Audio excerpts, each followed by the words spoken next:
पहले शुरू हुई एक मुहिम, मीडिया में एक नया आंदोलन, शपथ झूठ को बेनकाब करने की, संकल्प सच को आप तक पहुंचाने का।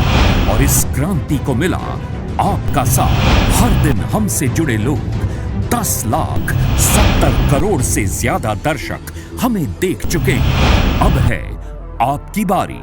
उत्तर प्रदेश में नए आंदोलन की तैयारी। आपका कैपिटल टीवी अब और स्पेशल और fresh. Capital TV Uttar Pradesh. नमस्कार, कैपिटल टीवी के नए शो यूपी का दंगल में आपके साथ में फरहा सिद्दीकी। अपने नए शो यूपी का दंगल में हम हर रोज आपको बताएंगे कि उत्तर प्रदेश की सियासत में आखिर हो क्या रहा है और कहां तक चढ़ा सियासत का पारा। वैसे तो चुनाव नजदीक आते ही अफवाह गैंग, बदनाम गैंग, तोड़ो फोड़ो गैंग जैसे तमाम गैंग एक्टिव हो गए और आज ऐसे ही कुछ गैंग की बात हम भी करेंगे। तो सबसे पहले बात तोड़ो फोड़ो गैंग की, जिसने आजकल मायावती की परेशानियां बढ़ाकर रख दी हैं। अब कल ही तो खबर आई थी कि मायावती की पार्टी के 9 विधायक बागी हो गए, लेकिन आज उनमें और इजाफा हो गया। यानी इन्होंने सोच लिया कि बसपा को तोड़कर ही मानेंगे। तो दूसरी तरफ अफवाह गैंग है, वो भी मानने को तैयार नहीं। भले ही हाईकमान ने साफ कर दिया हो कि यूपी चुनाव योगी के नेतृत्व में ही लड़ा जाएगा, लेकिन बावजूद इसके ये अफवाहें फैलाने से बाज नहीं आ रहा। और आज इसी पर हम बात करने के लिए हमारे साथ स्टूडियो में मौजूद हैं कैपिटल टीवी के editor in chief doctor Manish Kumar. Doctor साहब, बहुत बहुत स्वागत है आपका। धन्यवाद। डॉक्टर साहब, उत्तर प्रदेश की सियासत तो देख ही रहे हैं, दिन ब दिन और ज्यादा तेज होती नजर आ रही है, लेकिन अफवाह गैंग जो काम कर रहा है वो किस तरह से देखा जाए। हालांकि हाईकमान साफ कर चुका है कि योगी जी के नेतृत्व में चुनाव लड़ा जाएगा, लेकिन अफवाहें फैलाने वाले बाज नहीं आ रहे। देखिए, ये अफवाह फैलाने के पीछे कई सारी वजह हैं। एक, योगी आदित्यनाथ, ये जो अफवाह गैंग है, जो टुकड़े टुकड़े गैंग भी जिसको कह सकते हैं, ये लुटियन मीडिया का जो गैंग है, ये दलाल मीडिया कांग्रेस इकोसिस्टम का, इनके आंखों में अगर आज कभी जो सबसे ज़्यादा चुभने वाला कोई लीडर है तो वो योगी आदित्यनाथ है। वो इसलिए क्योंकि इनकी अपनी धारणा है। धारणा ये है कि दिल्ली की कुर्सी यूपी और लखनऊ के रास्ते पहुंचती है, तो जो यूपी के ऊपर दावेदारी ठोकेगा वही प्रधानमंत्री भी बनेगा, केंद्र में मजबूत हो जाएगा। अब आप देखिए, तो इसलिए ये कहीं पे निगाहें कहीं पे। पहले तो इन्होंने कहा कि भाई आपस में फूट हो गया जी, फूट की खबरें सामने आई। योगी और मोदी में बातचीत नहीं हो रही, अनबन हो गई है, योगी को लगता है कि वो मोदी से बड़े नेता हो गए, इस तरह की बातें ये चवन्नी छाप पत्रकार, ये सारे लोग कर रहे। आप यूट्यूब पर जाइए, आपको सब मिल जाएगा जी।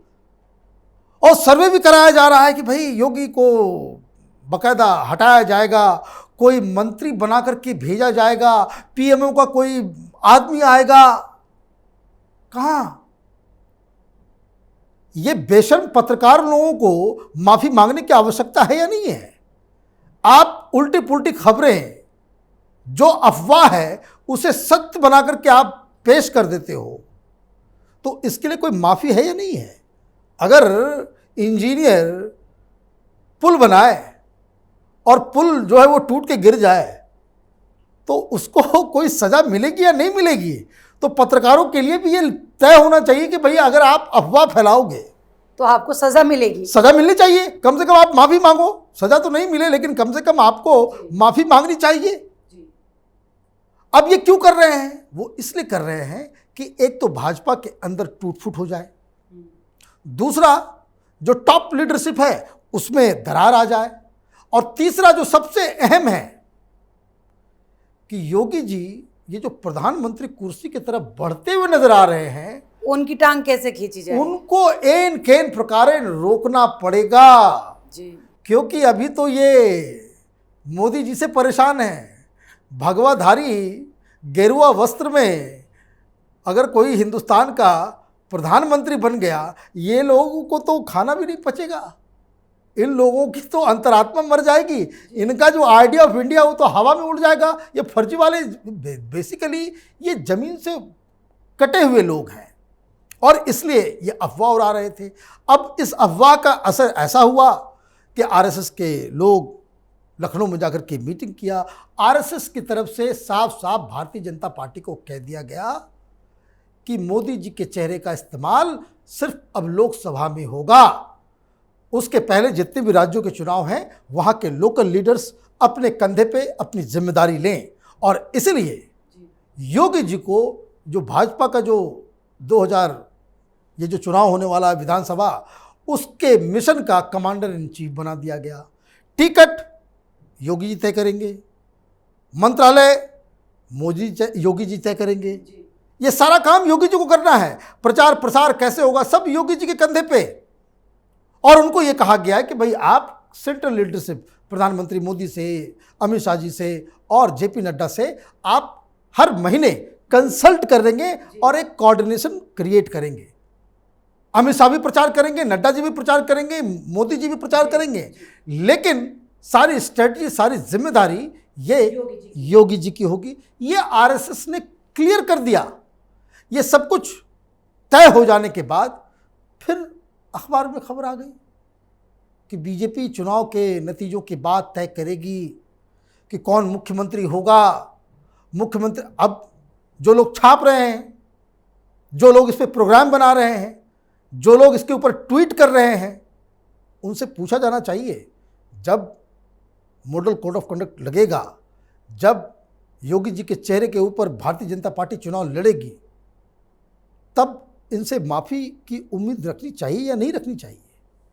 दरअसल आप इस टेक्निक को समझिए। ये लोग अब तक इनकी टेक्निक रही है कि भारतीय जनता पार्टी का कोई भी प्रधानमंत्री के कद का लीडर उभरता हुआ नजर आएगा, उसको बदनाम करने, उसके ऊपर तरह तरह की बातें, उसके ऊपर अफवाह, उसके ऊपर बहुत सारी चीज़ें, वो इनका रवैया रहा है। अब अटल जी प्रधानमंत्री बन गए।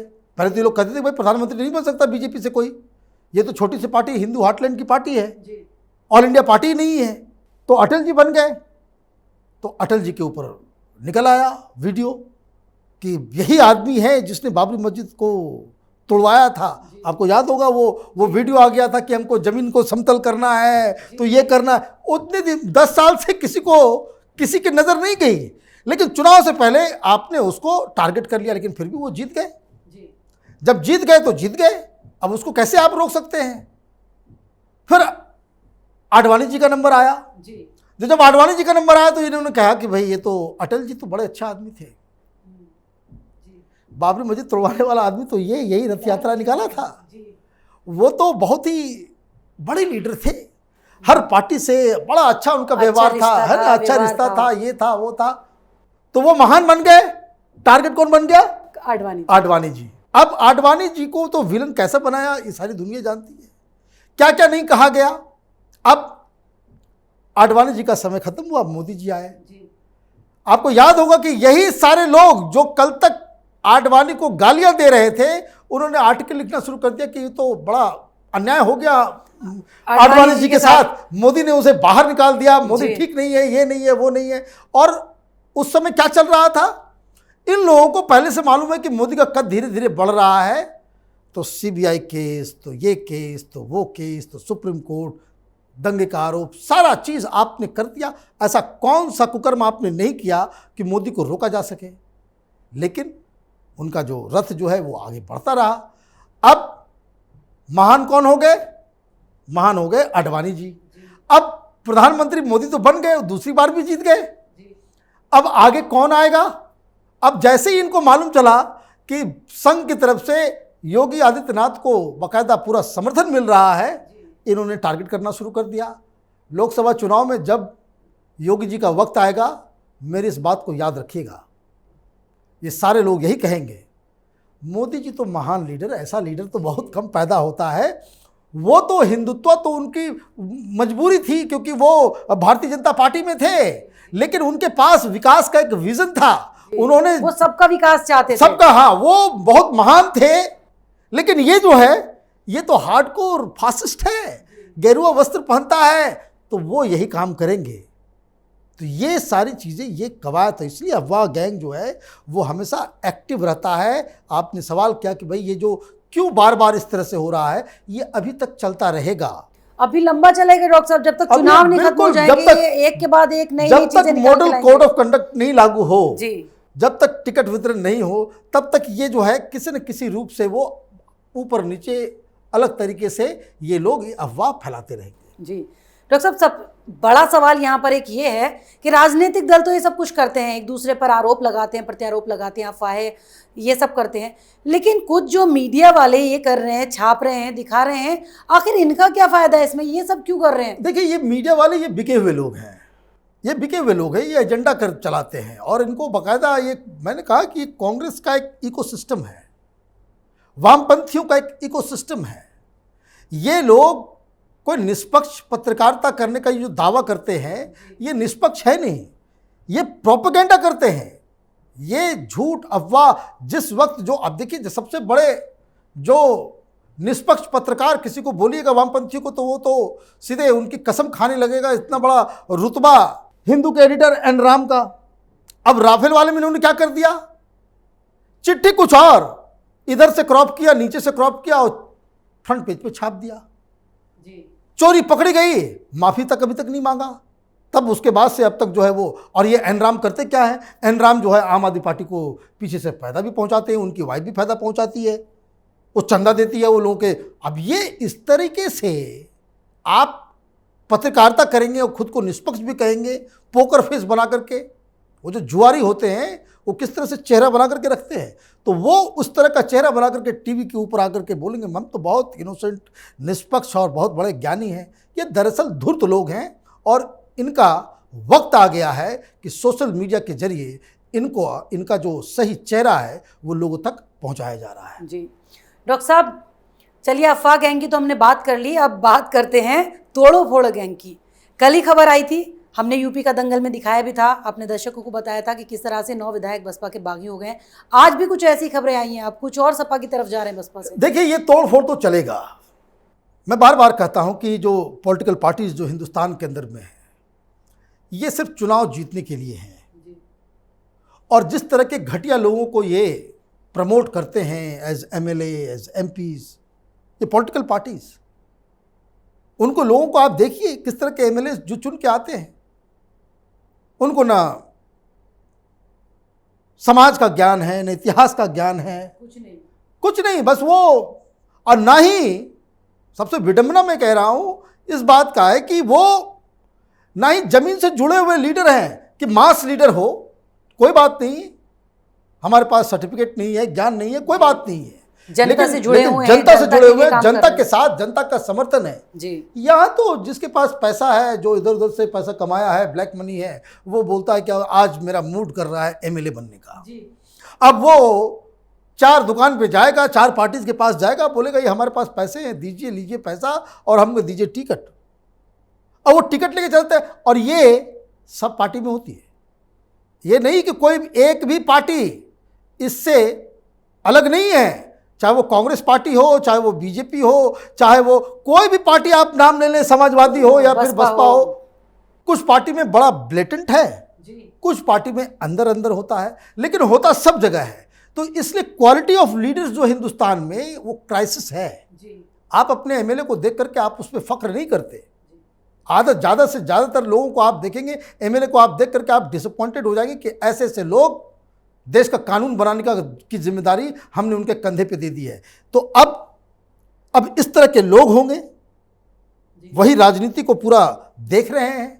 तो उसमें होता क्या है, इसमें होता ये है कि उनको एमएलए बनना है, तो ये दरवाज़ा बंद, वो दरवाज़ा तीसरा खुल जाएगा, चौथा खुल जाएगा। इसलिए पॉलिटिकल पार्टीज को ज़्यादा कुछ करना नहीं होता है, उनको बस ये हवा बनानी होती है कि हम इस बार अच्छी पोजीशन में हैं। हाँ, बस ऐसे ऐसे लोगों की जमात जो है वो अपने आप भीड़ लगने लगती है। मैं आपको बताऊं, हम लोग दिल्ली में इस चीज़ को बड़ा मार्क कर लेते हैं, और वो ये है कि कहीं भी चुनाव अगर होते हैं तो क्या माहौल है उसके जानने के लिए बहुत सिंपल सा टेक्निक है। हर पॉलिटिकल पार्टी जो उस राज्य में एक्टिव है उसके दफ्तरों को एक बार जाकर के आप देख लीजिए, जहाँ जितनी भीड़ है, जहाँ जितनी गाड़ियाँ हैं, वो समझ लीजिए कि उसका माहौल बना हुआ है। तो अभी समाजवादी पार्टी का विपक्ष में सबसे ज़्यादा माहौल है। समाजवादी पार्टी सबसे मेन चैलेंजर होने वाली है भारतीय जनता पार्टी के लिए। वहाँ भाजपा की सरकार है, समाजवादी पार्टी मेन चैलेंजर बन करके उभरेगी। बसपा की स्थिति अभी थोड़ा सा डमाडोल है। मायावती को वैसे ये नहीं कहा जा सकता कि शी इज़ आउट, लेकिन वो अभी अखिलेश और समाजवादी पार्टी के जो हिसाब किताब है उससे वो कम नज़र आ रही है। कांग्रेस पार्टी की स्थिति अभी भी डमाडोल है। बीच में जब जैसे ही वो जितिन प्रसाद का जाना हुआ, कांग्रेस पार्टी और भी गर्त में चली गई है।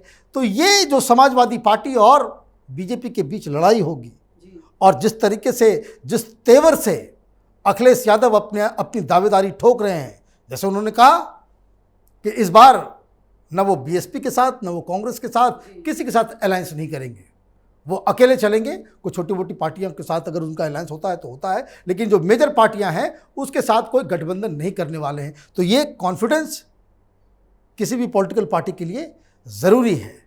चुनाव हो, एक तरफा ना हो, उसमें टफ कंपटीशन हो, तो हम लोगों को चुनाव कवर करने में भी आनंद आता है। जी, तो टफ कंपटीशन देती नजर आ रही है समाजवादी पार्टी बीजेपी को, और इसीलिए बसपा के धीरे धीरे उस पार्टी में जाते नजर आ रहे हैं। सोच रहे हैं कि ये मजबूत है, इसमें जाएं, अपना फायदा करें, पार्टी का क्या फायदा सोचना। डॉक्टर साहब, लेकिन यहाँ पर एक चीज़ ये भी है कि कल तक समाजवादी पार्टी को ये लोग गालियाँ दे रहे थे जो कि बसपा में थे, और अब बसपा को ही गाली देंगे समाजवादी पार्टी में, यानी इनका कोई चरित्र नहीं है। देखिए, ये प्रोफेशन है, ये भी एक क्रिकेट की तरह है कि भाई सामने बैट्समैन है, वो आपकी पिटाई करेगा, वो आपके बॉल के ऊपर रन बनाएगा, आप बाउंसर भी मारेंगे।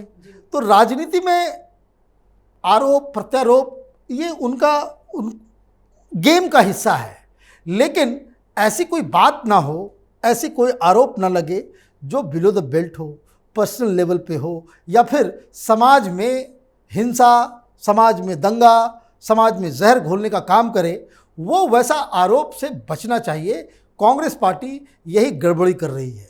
जिस तरह से गाजियाबाद का इंसिडेंट हुआ, जिस तरीके से वहाँ पे एक फेक वीडियो के ऊपर कांग्रेस पार्टी दंगा भड़काने की साजिश रच रही थी, वो नहीं होना चाहिए। आपको सरकार की नीतियों के ऊपर आपको अटैक करना है, आप करें, उसमें कोई ये नहीं, यही तो काम है राजनीतिज्ञों का आपस में।